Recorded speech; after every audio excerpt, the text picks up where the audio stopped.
Buchireddypalem TDP కార్యాలయం నందు TDP వ్యవస్థాపకులు స్వర్గీయ నందమూరి తారక రామారావు 28వ వర్ధంతి కార్యక్రమంలో కోవూరు టీడీపీ ఇన్ఛార్జ్ పోలంరెడ్డి దినేష్ రెడ్డి పాల్గొన్నారు. ముందుగా ఆయన పార్టీ జెండాను ఎగరవేశారు.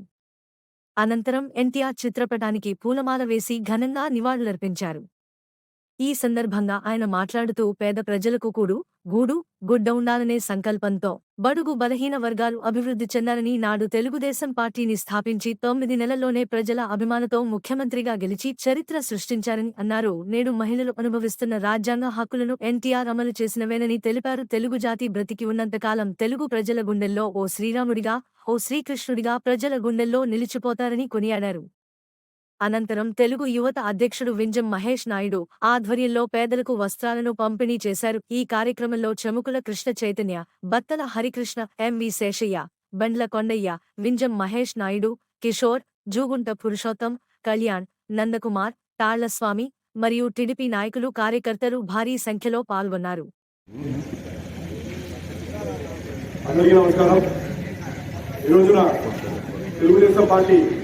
వ్యవస్థాపక అధ్యక్షుడు, ఆంధ్రుల ఆరాధ్య దైవం,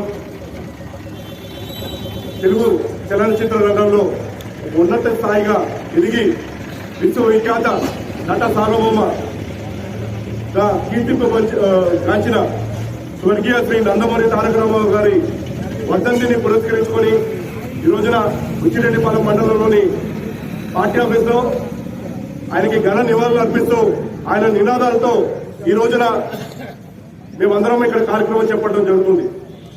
అయితే స్వర్గీయ శ్రీ నందమూరి తారక రామారావు గారు ఏ రంగంలో తీసుకున్నా ఆ రంగంలో రారాజుగా నిలిచారు. ఆయన చలనచిత్ర రంగంలో పాత్రలను చూసి వాళ్ళ దైవం ఎలా ఉంటారంటే స్వర్గీయ శ్రీ నందమూరి తారక రామారావు గారు ఉంటారని చెప్పి ఆంధ్ర ప్రజలందరూ కూడా ఊర్వల్లో ఉంటారు. అందరూ కూడా వాళ్ళ కృష్ణుడు అనుకున్నా, రాముడిని అనుకున్నా, లేదా ఏ పాత్రలు అనుకున్నా కూడా ఆ పాత్రలో మనకి స్వర్గీయ శ్రీ నందమూరి తారక రామారావు గారు కాకుండా ఇంకెవరిని కూడా మనం ఊహించుకోలేని పరిస్థితిలోకి ఇవాళ ఆంధ్ర రాష్ట్రంలో దైవం అంటే ఆయనలాగా ఇవాళ చిరస్థాయిగా ఆయన నిలిచిపోతున్నారు. ఇవాళ కేవలం తెలుగుదేశం పార్టీ వ్యవస్థాపక అధ్యక్షులుగా కాదు, ఆంధ్ర రాష్ట్రంలో ప్రతి ఒక్కరి మనసులో ఆయన చిరస్థాయిగా నిలిచిపోతారు. ఆంధ్ర రాష్ట్రము తెలుగు జాతి ఉన్నంత వరకు స్వర్గీయ శ్రీ నందమూరి తారక రామారావు గారు కీర్తింపబడతారు. ప్రతి ఒక్కరి మనసులో ఆయన నిలిచిపోయే వ్యక్తిగా ఆయన నిలబడిపోతారు. మనం చూసాము, అనితే తక్కువ కాలంలోనే చలనచిత్ర రంగంలో రారాజుగా నిలిచి పొలిటికల్లోకి వచ్చారు. 9 నెలల తక్కువ సమయంలోనే రాష్ట్ర చరిత్రలో ఏ రాజకీయ పార్టీ చేయని విధంగా 9 నెలల కాలంలోనే ఆయన ముఖ్యమంత్రిగా ఆంధ్ర రాష్ట్రానికి ఆయన సేవలు అందించారు. అలానే సంక్షేమాన్ని ఆదిపురుషుడిగా ఆయన నిలిచి సంక్షేమం అంటే ఏంటో వాళ్ళ ఆంధ్ర రాష్ట్రానికి పరిచయం చేసిన మొట్టమొదటి వ్యక్తిగా, వాళ్ళ కేవలం ఆంధ్ర రాష్ట్రానికే కాదు భారతదేశానికి సంక్షేమం అంటే ఏంటో తెలియజేసిన మొట్టమొదటి వ్యక్తిగా స్వర్గీయ శ్రీ నందమూరి తారక రామారావు గారు నిలుస్తున్నారు. అలానే ప్రజలే దేవుళ్ళు, సమాజమే దేవాలయమైన ఒక నినాదంతో ప్రతి ఒక్క మనిషికి నిత్యావసర సరుకులు అన్ని కూడా ఉండాలి. వాళ్ళందరికీ అవసరమైన నివసించడానికి అవసరమైన ఇల్లు ఉండాలి.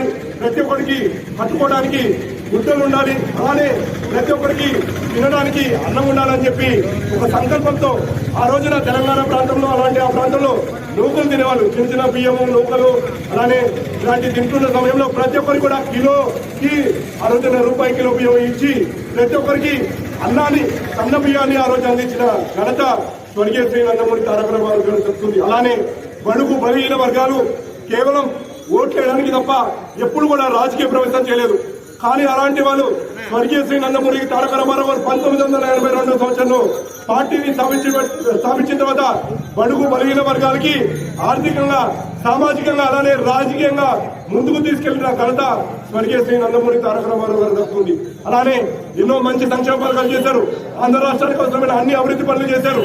ఈ అభివృద్ధి పనులన్నీ కూడా ముందుకు తీసుకెళ్తూ స్త్రీలను కూడా రాజకీయంగా ముందుకు తీసుకెళ్లారు. ఆ రోజున స్త్రీలంటే వంటింటికే పరిమితం అయ్యేవాళ్ళు. బయటకు వచ్చి ఓటేయడం తప్ప ఎప్పుడు కూడా వాళ్ళు ఎటువంటి ఈ బిజినెస్ యాక్టివిటీస్ లో కానీ ఎటువంటి యాక్టివిటీస్ లో కూడా ఆంధ్ర రాష్ట్రంలో లేని పరిస్థితిలో ఆ రోజున స్వర్గీయ నందమూరి తారక రామారావు గారు రిజర్వేషన్స్ కల్పించారు. మహిళలకి ఆస్తిలో సమాన హక్కులు కల్పించారు.